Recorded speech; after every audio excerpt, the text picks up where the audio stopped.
this is Natasha, and Bertie's asked me to read you a famous fairy tale by the Brothers Grimm called King Thrushbeard. A king had a daughter who was beautiful beyond all measure, but so proud and haughty that no suitor was good enough for her. She sent one away after the other and ridiculed them as well. Once the king made a great feast and invited from far and near all the young men likely to marry. They were all marshalled in a row according to their rank and standing. First came the kings, then the Grand Dukes, then the princes, the earls, the barons, the gentry. Then the king's daughter was led through the ranks, but to each one she had some objection to make. One was too fat. "The wine barrel," she said. Another was too tall, and long and thin has little in it. The third was too short, and short and thick is never quick. The fourth was too pale as death. The fifth too red, a fighting cock.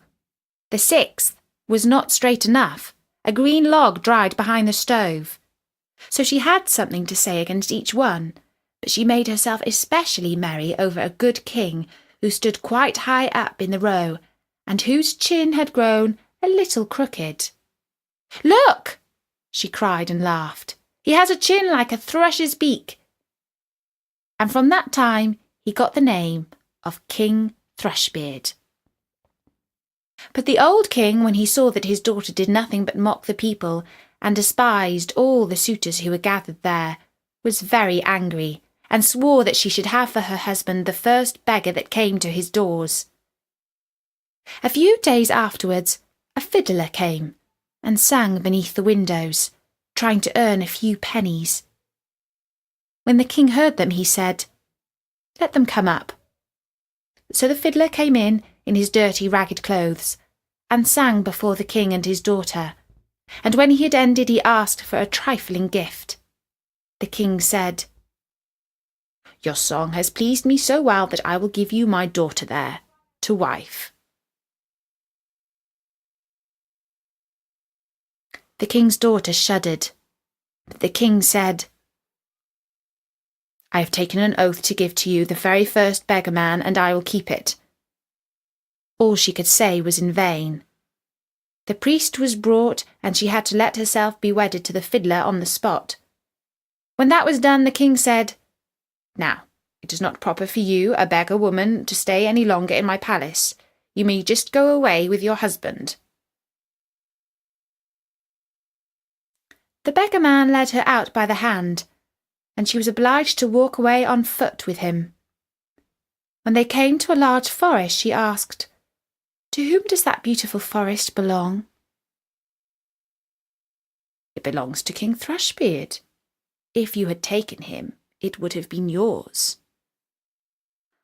"Ah, unhappy girl that I am, if I had but taken King Thrushbeard." Afterwards they came to a meadow, and she asked again, "To whom does this beautiful green meadow belong?" "It belongs to King Thrushbeard. If you had taken him, it would have been yours." "Ah, unhappy girl that I am, if I had but taken King Thrushbeard." Then they came to a large town, and she asked again, "To whom does this fine large town belong?" "It belongs to King Thrushbeard. If you had taken him, it would have been yours." "Ah, unhappy girl that I am, if I had but taken King Thrushbeard."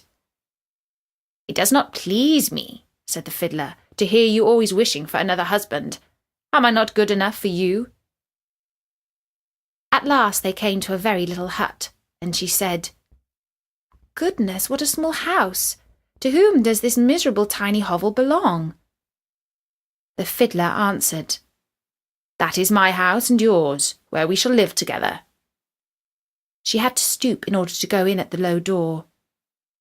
"Where are the servants?" said the king's daughter. "What servants?" answered the beggar man. "You must do yourself what you wish to have done. Just make a fire at once and set on water to cook my supper. I'm quite tired." But the king's daughter knew nothing about lighting fires or cooking, and the beggar-man had to lend a hand himself to get anything fairly done. When they had finished their scanty meal, they went to bed, but he forced her to get up quite early in the morning in order to look after the house. For a few days they lived in this way as well as might be, and came to an end of all their provisions. Then the man said, "Wife, we cannot go any longer eating and drinking here and earning nothing. You must make baskets." He went out, cut some willows, and brought them home. Then she began to make baskets, but the tough willows wounded her delicate hands. "I see that this will not do," said the man. "You had better spin. Perhaps you can do that better." She sat down and tried to spin, but the hard thread soon cut her soft fingers so that the blood ran down. "See," said the man, "you are fit for no sort of work. I have made a bad bargain with you. Now I will try to make a business with pots and earthenware. You must sit in the marketplace and sell the ware." Alas, thought she, if any of the people from my father's kingdom come to the market and see me sitting here, selling, how they will mock me. But it was of no use. She had to yield unless she chose to die of hunger. For the first time, she succeeded well, for the people were glad to buy the woman's wares because she was good-looking. And they paid her what she asked. Many even gave her the money and left the pots with her as well, so they lived on what she had earned as long as it lasted. Then the husband brought a lot of new crockery. With this she sat down at the corner of the marketplace and set it out around her ready for sale. But suddenly there came a drunken hussar galloping along, and he rode right among the pots so that they were all broken into 1,000 bits. She began to weep, and did not know what to do for fear. "Alas, what will happen to me?" cried she. "What will my husband say to this?" She ran home and told him of the misfortune. "Who would seat herself at a corner of the marketplace with crockery?" said the man. "Leave off crying. I see very well that you cannot do any ordinary work, so I have been to our king's palace and have asked whether they cannot find a place for a kitchen maid, and they have promised me to take you. In that way you will get your food for nothing." The king's daughter was now a kitchen maid, and had to be at the cook's beck and call, and do the dirtiest work. In both her pockets she fastened a little jar in which she took home her share of the leavings, and upon this they lived. It happened that the wedding of the king's eldest son was soon to be celebrated, so the poor woman went up and placed herself by the door of the hall to look on.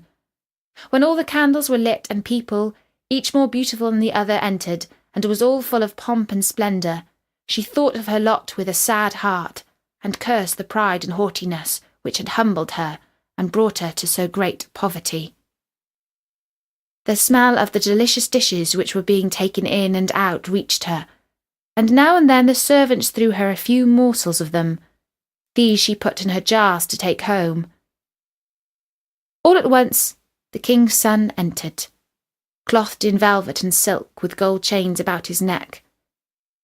And when he saw the beautiful woman standing by the door, he seized her by the hand and would have danced with her, but she refused and shrank with fear, for she saw that it was King Thrushbeard, her suitor, whom she had driven away with scorn.